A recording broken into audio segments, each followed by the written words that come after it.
Akwụkwọ na-asụ ụsọ, ọ na-afịa arụ na mmụta. Onye were nkasi obi, ọ ga-amụta akwụkwọ. Ma ọ bụrụ na nne gị na nna gị nwee ego, ma ọ bụrụ na nne gị na nna gị nwee ego. Igbo kwen, Igbo kwen, Igbo kwezono. Tiki tiki tiki tiki. So guys, in today's video we're going to be talking about hair. Yes, today's Igbo phrase is hair, hair, hair, hair, hair, hair. So today's Igbo phrase is hair. As usual, we're going to make sentences alongside this hair so that it can help you with your vocabulary. So let's begin. Kanyi bido. Let's begin. Kanyi bido. Driver wait for morning. Starting moto. Ntutu isi gị amaka. Ntutu isi gị amaka. Ntutu isi gị amaka. Your hair is beautiful. Ntutu isi gị amaka. Ntutu isi gị amaka. Ntutu isi gị dị ojii. Ntutu isi gị dị ojii. Ntutu isi gị dị ojii. Ntutu isi gị dị ojii. Your hair is black. Your hair is black. My natural hair is black, but this is an extension, so your hair is black. Yeah, my natural hair is not black. It's brown, kind of, but it's not color one black, no. But this is obviously not my natural hair color. But when you say ntutu isi gị dị ojii, it means your hair is black. Ntutu isi gị agbajichala. Ntutu isi gị agbajichala. Ntutu isi gị agbajichala. Ntutu isi gị agbajichala. Yes, we use agbajichala like breaking. Your hair is breaking. Your hair has finished cutting. Yes, improper care of the hair. Your hair is breaking. It could be your natural hair. It could be the extension you bought. Maybe you didn't buy the original one. It's breaking. Agbajichala. Ntutu isi gị agbajichala.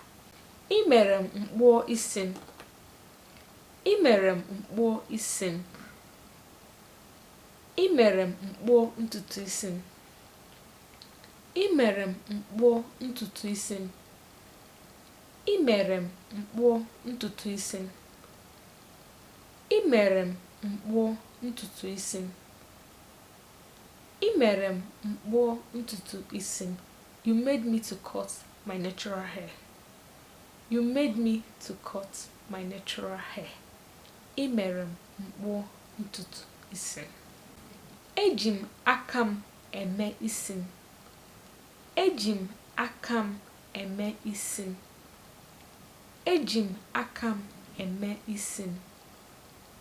Eji m aka m eme isi m. I'm using my hand to make my hair. I'm using my hand to make my hair. I make my hair myself. I make my hair myself. Eji m aka m eme isi m. I plait my hair myself. Eji m aka m eme isi. Ị nwere ntutu isi nke ọma. Ị nwere ntutu isi nke ọma. Ị nwere ntutu isi nke ọma. Ị nwere ntutu isi nke ọma. Ị nwere ntutu isi nke ọma. You have so much hair. You have a long hair. You have a full hair. You have a full hair, no breakage on the front or any side of your hair. Your hair is equal and full. Ị nwere ntutu isi. You have a full hair. Ntutu isi gị toro ogologo. Ntutu isi gị toro ogologo. Ntutu isi gị toro ogologo. Ntutu isi gị toro ogologo. Your hair is long. Your hair is long. Ụtụtụ ọbụla ana m abọ isi m. Ụtụtụ ọbụla ana m abọ isi m. Ụtụtụ ọbụla ana m abọ isi m. Ụtụtụ ọbụla ana m abọ isi m. Ụtụtụ ọbụla ana m abọ isi m. Ụtụtụ ọbụla ana m abọ isi m. Every morning I comb my hair. Every morning I brush my hair. Ụtụtụ ọbụla ana m abọ isi m. Ana m abọ isi m. I am brushing my hair. Ana m abọ isi m. I am brushing my hair.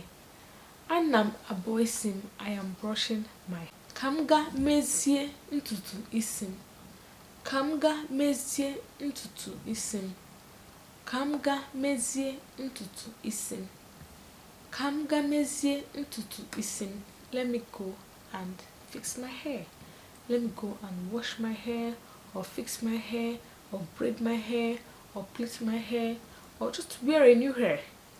Ka m gaa mezie ntutu isi m.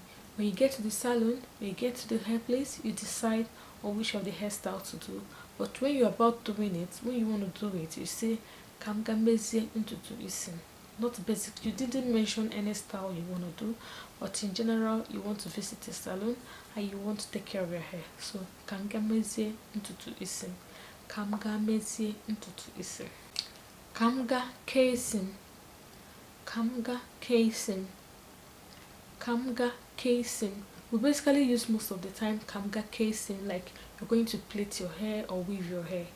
That is most times when we use it in Igbo language. But when you say ka m gaa mezie isi m, it could be any style of hair. It could be only retouching the hair. It could be only combing the hair or packing the hair.